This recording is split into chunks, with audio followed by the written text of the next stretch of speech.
warahmatullahi wabarakatuh. Hai anak-anak ustazah, bagaimana kabarnya hari ini? Semoga antum semua selalu dalam keadaan yang sehat dan selalu dalam lindungan Allah Subhanahu wa taala. Nah, kembali lagi hari ini kita dalam pembelajaran tema. Nah, pada pembelajaran tema kali ini kita akan belajar tentang bagian tubuh tumbuhan dalam menyesuaikan diri dengan lingkungannya. Nah, sebelumnya saya sudah mencatatkan adaptasi tumbuhan, macam-macam tumbuhan dan adaptasinya. Nah, di sini tumbuhan itu akan dikelompokkan menjadi jenis-jenis sesuai dengan bagaimana dia beradaptasi dengan lingkungannya. Namun, sebelum kita belajar, kita berdoa terlebih dahulu dengan membaca basmalah dan doa sebelum belajar. Bismillahirrahmanirrahim. Rabbi zidni ilman warzuqni fahman wa amalan sholihan. Amin.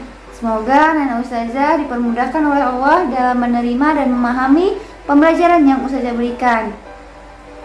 Nah, adapun tujuan pembelajaran kita yaitu yang pertama, diharapkan anak ustazah dapat menyebutkan bentuk adaptasi tumbuhan terhadap habitatnya. Yang kedua, anak-anak ustazah dapat menjelaskan bentuk adaptasi tumbuhan terhadap habitatnya. Nah, baiklah, silahkan simak video pembelajaran dari ustazah. Nah, bentuk adaptasi tubuh tumbuhan terhadap tempat hidupnya terbagi menjadi 4. Yang pertama adalah hidrofit. Hidro artinya adalah air. Maka hidrofit adalah tumbuhan yang mampu menyesuaikan dirinya di daerah perairan. Nah, ciri-ciri dari tanaman hidrofit adalah yang pertama, tanaman hidrofit ini memiliki rongga. Nah, rongga ini berisi udara yang dapat membuat tanaman tersebut mengapung di atas air. Kemudian yang kedua adalah berdaun lebar. Nah, tanaman hidrofit ini dapat terapung di atas air juga dikarenakan permukaan daunnya yang lebar. Permukaan daun yang lebar juga membantu dalam proses penguapan air. Yang ketiga adalah memiliki banyak stomata pada permukaan daun. Nah, hal ini bertujuan untuk meningkatkan laju pernafasan atau respirasi pada tumbuhan dan membuang kelebihan air yang terdapat dalam tubuh tumbuhan dengan proses penguapan. Kemudian yang keempat adalah memiliki akar yang tertanam di dasar air. Akar tersebut berukuran pendek dan halus sehingga membatasi penyerapan air yang terlalu banyak. Contohnya dapat ditemui pada tanaman teratai, enceng gondok, kiambang, dan kangkung.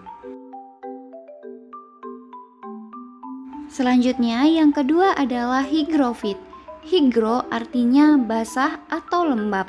Nah, tumbuhan higrofit adalah tumbuhan yang mampu menyesuaikan dirinya pada daerah yang lembab. Nah, ciri-cirinya yaitu yang pertama, memiliki daun yang tipis dan lebar. Kemudian yang kedua adalah memiliki banyak stomata. Nah, banyaknya stomata ini bertujuan agar proses penguapannya menjadi lebih cepat. Kemudian yang ketiga adalah daun muda biasanya menggulung atau melingkar. Nah, biasanya juga batang tumbuhan higrofit ini tidak tampak karena berada di dalam tanah. Nah, contohnya bisa kita temui pada tanaman paku dan juga lumut. Selanjutnya yang ketiga adalah xerofit. Xerofit merupakan tumbuhan yang hidup di tempat yang kering dan panas. Nah, adapun ciri-cirinya yang pertama, memiliki akar yang panjang dan luas yang berfungsi untuk mencari air sampai ke permukaan yang dalam. Kemudian, yang kedua adalah seluruh tubuh dilapisi oleh lapisan lilin. Nah, lapisan ini berfungsi untuk mengurangi penguapan. Yang ketiga adalah memiliki batang yang tebal dan berongga. Nah, batang yang tebal dan berongga ini berfungsi untuk menyimpan cadangan air. Nah, yang keempat yaitu memiliki daun yang tebal, berduri atau bersisik. Nah, ada juga yang tidak memiliki daun. Tujuannya adalah untuk mengurangi penguapan. Nah, biasanya dapat kita jumpai pada tanaman kaktus, lidah buaya, pohon buah naga, dan pohon kurma. Kemudian yang keempat adalah halofit. Halofit merupakan tumbuhan yang hidup di air asin atau tergenang air laut. Nah, adapun ciri-cirinya, yang pertama memiliki akar yang sangat kuat. Nah, akar ini berfungsi untuk menahan tanaman dari ombak yang terdapat di laut. Kemudian yang kedua adalah separuh bagian tanaman tergenang air. Karena berada di tepi pantai, maka ketika pasang surut air laut, sebagian tubuh tumbuhan akan tergenang air. Nah, yang ketiga, tumbuh di pinggir pantai.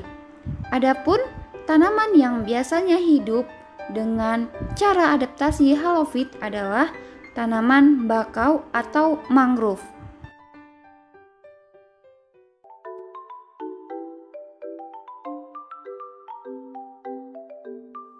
Selanjutnya, untuk tugas, silahkan antum buka bukunya di halaman 15, 16, dan 17. Kerjakan bagian A, B, dan ayo bereksplorasi.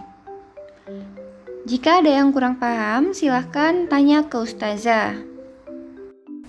Nah, anak-anak ustazah, kesimpulan pembelajaran kita pada hari ini yaitu ada 4 bentuk adaptasi tumbuhan terhadap lingkungannya. Yang pertama, xerofit, yang kedua hidrofit, yang ketiga higrofit, dan yang keempat adalah halofit. Nah, antum ingat keempat bentuk adaptasi ini. Nah, baiklah anak-anak ustazah, sekian pembelajaran kita pada hari ini. Silahkan antum kerjakan tugas yang ustazah berikan. Sebelum mengakhiri pembelajaran, marilah kita bersama-sama untuk mengucapkan hamdalah. Alhamdulillahirobbilalamin. Ustazah akhiri dengan wassalamualaikum warahmatullahi wabarakatuh. Sampai jumpa di video pembelajaran selanjutnya.